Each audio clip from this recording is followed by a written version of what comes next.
categorically in the Word of God. It is one man, one wife.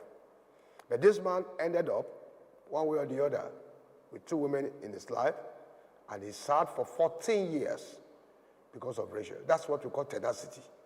Look at what he suffered. He must have suffered quite a lot in those years for serving for 14 years because of one woman. But he was tenacious. When you look at all those who achieve great things in the Word of God, and all those who achieve great things, even today, those who achieve great things as startups, those who achieve great things in businesses, and so on and so forth, they are tenacious. Each time I read the story of Dangote, most especially with this issue of the petrochemical industry, for him to have established a refinery in Nigeria, each time I listen to his stories, I understand more what is called tenacity.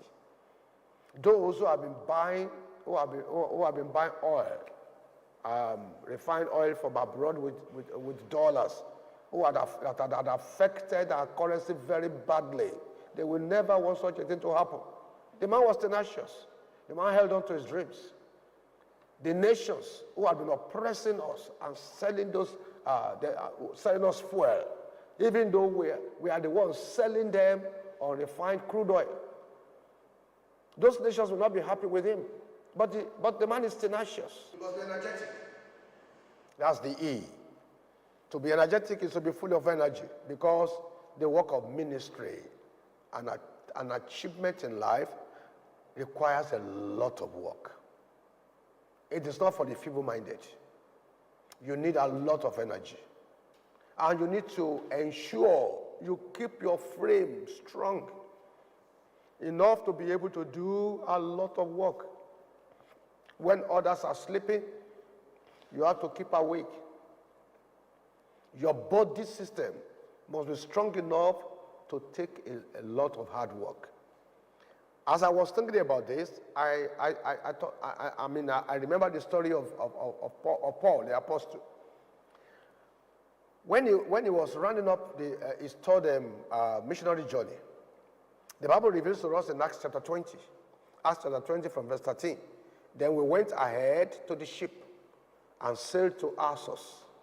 There he intended to take Paul on board, for so he had given orders, intending himself to go on foot.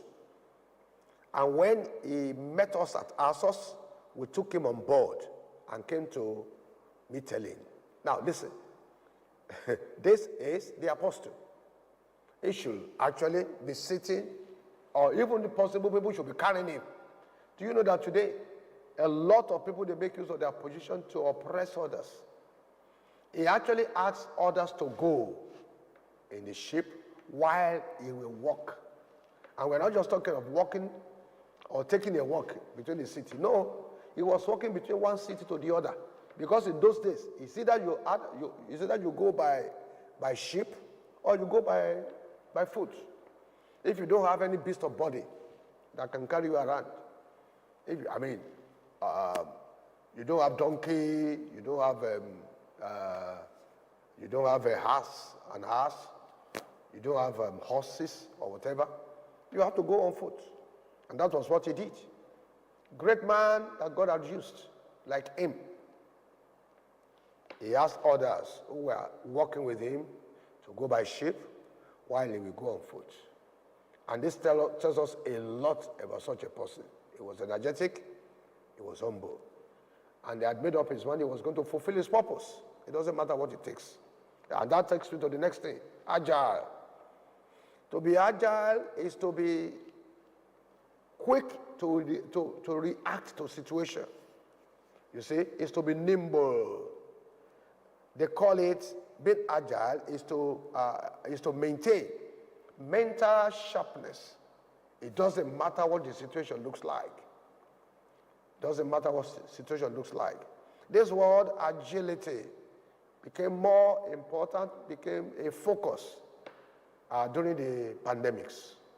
The pandemics hit the world suddenly, without preparation. Everywhere was shut down, nation after nation, great nation, small nation. Everywhere was shut down. Business